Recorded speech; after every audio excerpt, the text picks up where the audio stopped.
Hey, service leaders, campus pastors, and others. Welcome to week 6 of James, our final week in the series, and we're talking about faith when you have a lot of stuff. Now, I don't really know if that's actually going to be the title come Sunday. I'm doing this on Tuesday, but we're talking about money and possessions and wealth.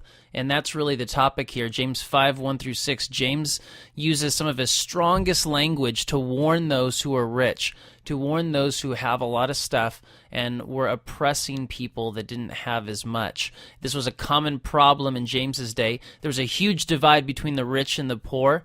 There was no middle class, and if you were poor, you didn't have a lot of recourse for when the rich didn't want to pay you or wanted to treat you unfairly.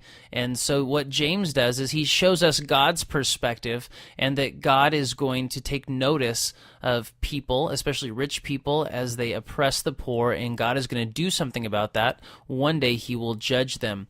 And so the big idea for us, again, although language might get tweaked, you probably want to check out this week's the videos that will go into this week's playlist as we have them hopefully by Thursday. But for now, how we're phrasing the big idea is God watches what we do with our money.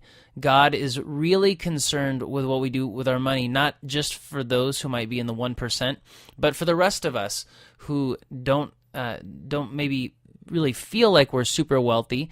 God still wants to know what we do with our possessions and our money, and he will judge that.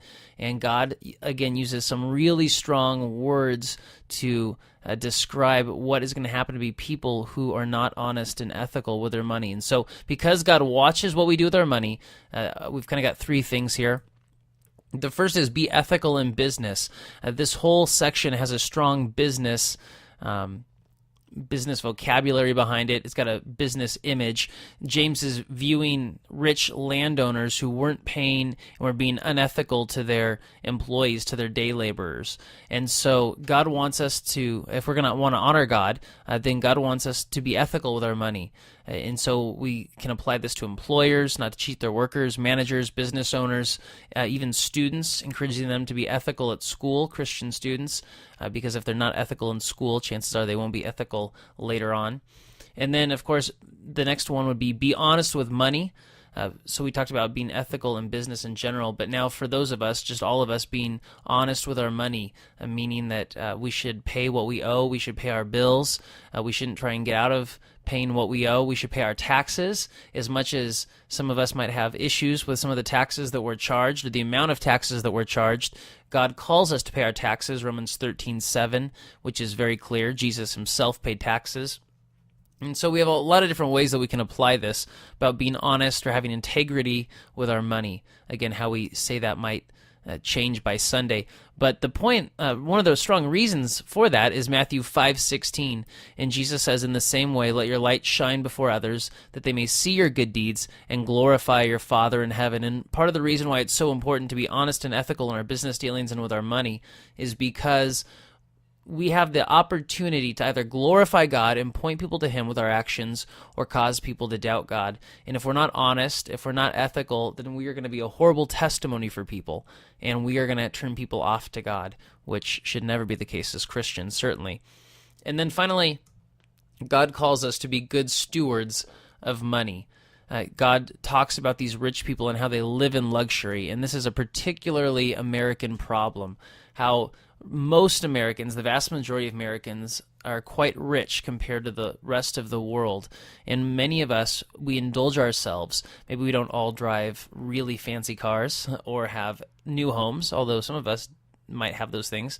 But we spend money on clothes and restaurants. We spend money on our hobbies, on entertainment, all sorts of different things. And that's not bad. None of this is bad in moderation, cars, homes. But again, it's in moderation. We should view ourselves as stewards of God's money. We may possess many things, but we own nothing. God owns all of it. It all belongs to God. And so we need to learn to be generous toward others and towards our church. And so then we'll conclude that with the gospel. And again, this seems kind of long to me, so I'm not really sure if I'm going to have time to get through all of this by Sunday. But again, this is, as of Tuesday, where we're going with things. And we're going to end with Jesus' words, don't store up for yourself treasures on earth, but store up for yourselves treasures in heaven. And so when it comes to the close, I think it's just really being honest that materialism is a difficult subject because materialism really grabs hold of us in our culture, and the opportunity to gain wealth and to use wealth and to acquire wealth, sometimes at any means, is a strong temptation. We need to guard ourselves with it, and we constantly need to remind ourselves to follow Jesus, that our hope is not in money or in riches, but in him. So that's this week's sermon. I apologize for how long this was, but I hope you have a great week.